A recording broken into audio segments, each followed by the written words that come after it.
Hey guys, welcome back to another video. This one is on some class changes. As you guys know, the healer class is going to be coming, and with it, some changes to some of the other classes that allow healing, such as Guardian, the Paladin, and Moglomancer. Now the changes are currently only on the PTR, however they will be coming to the live servers. Now if you guys enjoyed this video, do me a favor and tap that like button, hit the subscribe, and turn on the notification so you don't miss any of my uploads.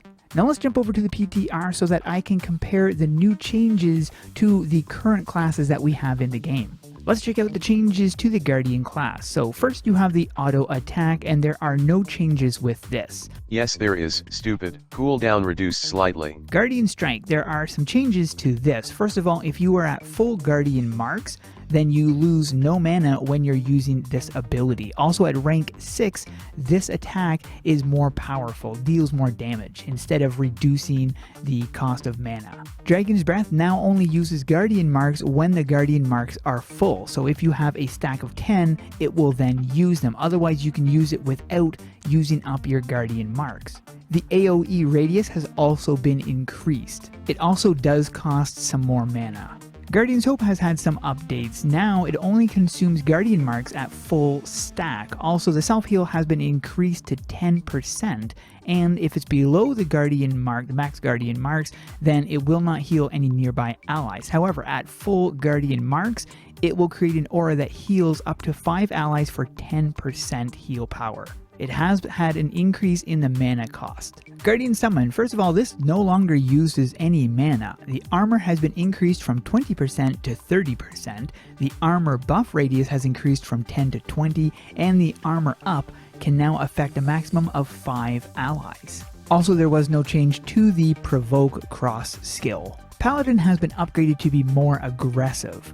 So the auto attack no longer consumes stacks of Ardent Virtue for extra damage. Radiant Blade, this can now consume a stack of Ardent Virtue, removing the mana cost and dealing damage in an area around a target, so it's an AoE attack. Sanctify, this increases the range from 8 to 15. This also applies an aura to the target, healing the target and dealing damage to nearby enemies. The heal and the damage have been buffed. Holy Shield. Whoa, watch your mouth. Holy Shield, this increases the range from 8 to 15.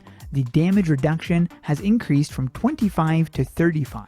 When hit, increased damage is dealt and you recover more mana. The duration has been lowered from 9 seconds to 6 seconds, and this no longer has a maximum number of hits. Divine Judgment, nothing has really changed here except that it has reduced the mana cost. Holy Bolt has been nerfed. It no longer does as much damage, and this now heals over time. So you still get the same amount of healing, except that it doesn't instantly heal you now.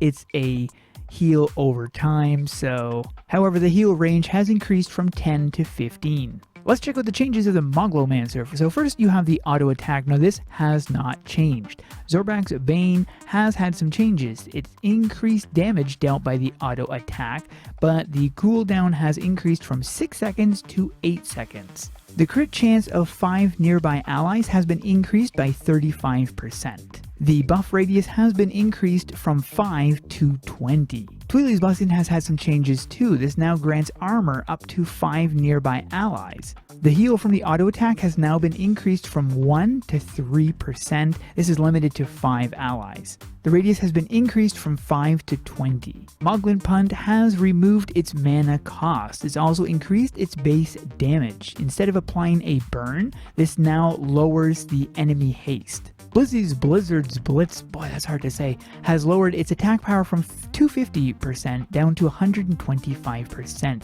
It increased its slow from 50% up to 75%. Honestly, I think those should be reversed. I think they should have just left it the way it was, because I like the Blizzard's Blitz. I don't use it that often because I just found it was kind of weak, but I liked the idea of it, and now it's even weaker with the slow, which really doesn't do that much for AoE. In a PvP situation though, that cross skill might help. Alright, so now I'm going to show you some of the Guardian skills here. So you've got your first ability right there, and I'm going to wait for it to get stacked up, and I'm going to use this. As you see, my mana is not going down when I apply this now, which is nice because it just continues to stack but I'm not losing any mana. So that is a nice bonus right there. Then you've got your fire ability right here at full stacks, and that's dealing out a nice big chunk. And even if I weren't, maybe I shouldn't have done that. I could have waited to see. I wanted to apply that. But what I'm going to do is I'll use my healing ability, and then I will do this and apply this. You're going to see that the stacks are not used. Even though I used the fire ability, the stacks weren't used. That is a nice change. And then, of course, at full heals, you gain a decent amount, plus a heal over time that lasts for a certain amount of seconds. So that's pretty nice. Then you've got your ultimate, which is also nice. Very minimal mana effects now. Like, it's barely affecting my mana. So this is really nice, and I'm able to just go ham with this class and not have to worry about my mana anymore.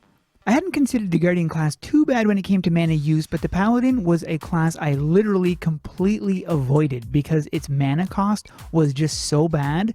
You had to avoid using attacks because the mana cost was just so bad. I was constantly having to stack my mana potions. So let's check out these changes here. You've got the Radiant thing. Now this is using very minimal amount of cost. Once you have the Arden stack, right there I have a stack right there, and you can use this. It's using 0 mana, which is a nice change. So I'll be able to use that a lot more without having to worry about using up my stacks. About using up my mana, which is really nice because I always had an issue with that. And you've got your shield right here. Now this shield lasts longer as well. And again, I'm able to use this. My mana is like full, and I've already used multiple abilities. So this is nice, even though I'm not actually going ham just yet. I'm just more or less checking it out. This is my first time using it since the changes, but so far I love it. I mean, my mana has barely dropped, and this is great. So we've got the ultimate. There we go. That is nice. I really like that they've done some really nice changes to this thing here. As you can see, my mana is still well maintained, and I'm dealing out more damage than I was before for sure. Holy Bolt, let's check this out. So you've got the Holy Bolt. As you can see, it's now granting me health, 46 health, and it's doing that until it's out. There we go. So instead of having a crit heal, it is now using it over time. All right, let's check out the Moglomancer. So the first is the cross skill. Let's see what that does. So that's damaging him very minimally. It's not doing a whole lot, but that's okay. So you've got your Zorback right here, which is dealing out, and then you have your heal right here. Now this really uses up the mana, but it is definitely doing some really good healing. And then you've got your other one, I forget the name of it. This is nice though. I like the changes already. It seems better, more improved. Bam. But there you go. That gives you a rundown on these class changes. So what do you guys think about the changes? Let me know in the comments below. And that is it for this video. Hope you guys enjoyed. Thanks for watching. We'll see you in the next one.